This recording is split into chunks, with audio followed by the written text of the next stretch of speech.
Bueno, mi nombre es Caterine Caro, estudiante de la especialización en Gestión Estratégica de la Comunicación de la Universidad Pontificia Bolivariana. Hoy vamos a hacer un análisis de esas habilidades comunicacionales de la vocera de la empresa Repsol, quien salió a dar una entrevista frente a una situación de crisis que estaba atravesando su empresa, la empresa Repsol, de acuerdo a un derrame de petróleo en el mar Ventanilla.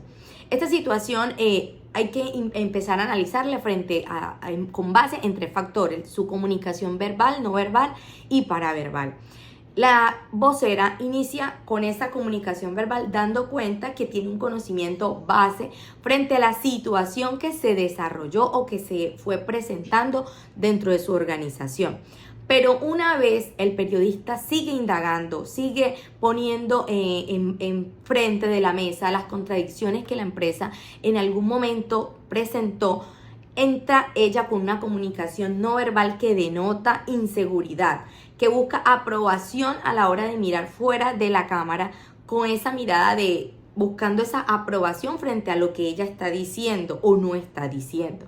¿Qué genera esto? Una falta de credibilidad en la audiencia. Buscando esto, inicialmente ellos dicen que es la primera vez o es la primera entrevista que se da en medio frente a esa situación que ellos están atravesando. De acuerdo a los documentos revisados y el conocimiento frente a lo que es un vocero, lo que es un buen vocero, hay unos puntos que hay que tener en cuenta, y es ese acceso a la información, que hay que tener un buen entrenamiento y hay que tener una buena accesibilidad por parte del vocero, ¿cierto? Entonces, cuando hablamos de ese acceso a la información, si nosotros como tal no tenemos ese conocimiento técnico, debemos prepararnos, teniendo en cuenta que era la primera vez que salía en medios nacionales a dar una entrevista, a dar su posición.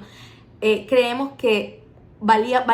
la pena prepararse un poco más y tener designados también un vocero especializado en esta temática que pudiese enfrentar esas preguntas técnicas o tan minuciosas que le generaba a la vocera falta de conocimiento y seguridad a la hora de responderlas, porque no tenía el conocimiento completo sobre qué era esto. Entonces yo creo que ahí hay dos factores. Uno, desde el área de comunicaciones, ella como gerente debieron haber identificado también este vocero con esas capacidades técnicas que pudiese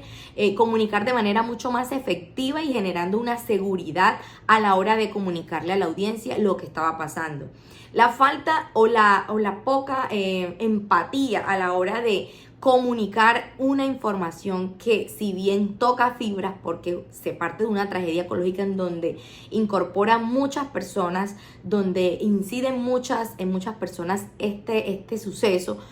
faltó un poco de empatía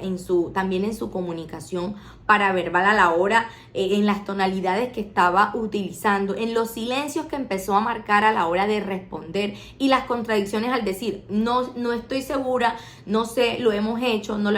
Entonces yo creo que a la hora de uno salir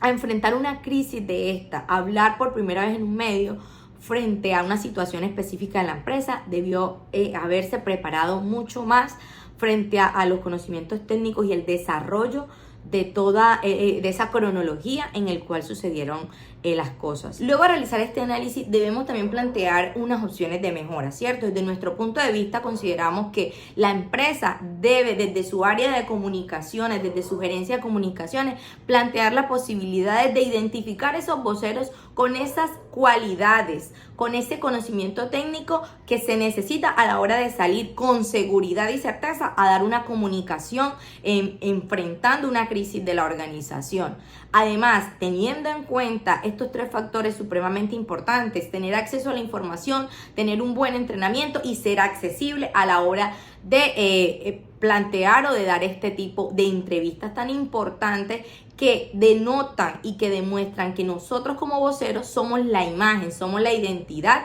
de esa empresa a la cual estamos representando. Muchas gracias.